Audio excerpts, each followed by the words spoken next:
question is that if you want to credit talent and hardworking, which one do you think is more effective or it's more required for everybody to be a successful person?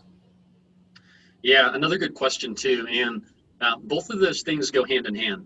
This is something that I've seen many different places that I've been, is that places I go, there are a lot of very, very bright people, extremely, extremely smart people. And as you move further and further along down this path, there are really bright people that are also really hardworking people too. And so those have to go hand in hand in a way. But I think that you can't be hardworking if you don't really care about the type of work that you're doing. And so finding that passion, that area that is really important, you can be a genius, but not really care about what it is you're working on, and then it's just not going to mesh well. So, I'd say that you need both of those things in a way. There has to be a lot of hard work, some innate talent, but the most important thing is having that type of ambition and that desire to really tackle difficult challenges and see where you fit into that space. So I certainly work hard. I don't know if I'd call myself a genius, but I work hard doing the types of things that really interest me. And I think that if you take care of those types of things, focusing on interests that you have, taking care of the really small things, then those bigger things all begin to work out themselves. Oh, perfect. So because you said you work hard, and nowadays everybody is talking about routines, morning routines, life routines, evening routines.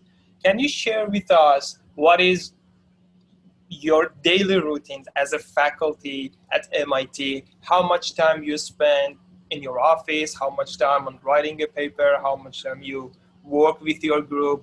Yeah, good question. And it's going to be a different answer during the pandemic than it was before. So I'll give you a pre-pandemic response, Sure. And we'll see how that goes. There's a lot of work. This type of profession, as you would know, you have to devote a lot of time to teaching, a lot of time to training and to mentoring students, and that requires a full-time job. It's 40 hours a week to teach. It's 40 hours a week to mentor. It's 40 hours a week to do other things. So it really does take an enormous amount of time to do those things and to do them well.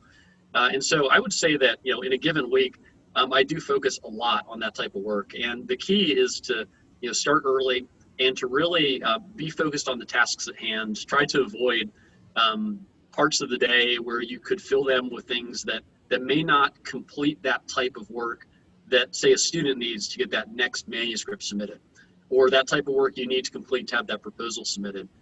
Because there are lots of things that you could be doing, but really focusing on the things that are important, those critical tasks that are on your list, that's definitely important. I'd also say that in addition to the time spent on the obvious things, and there's a lot of time devoted to that throughout the day, there needs to be an outlet as well. And this means doing something other than work. So I have a family that I care about very much. And what I like to do is to make sure that at the end of the day, I can turn off all of the things at MIT. And so at a certain point, I do turn off everything. I spend time with the family. And oftentimes, what didn't get done during the day becomes a task for the evening. So my schedule is a bit unusual compared to maybe others who don't do it the same way. But I think it really is important to be as productive as you can during that time you have, but also being able to rest, to be able to turn off, that high energy effort that you can give. And if you're unable to do that, it's really hard to maintain a foot on the gas going 100 miles an hour without ever slowing down.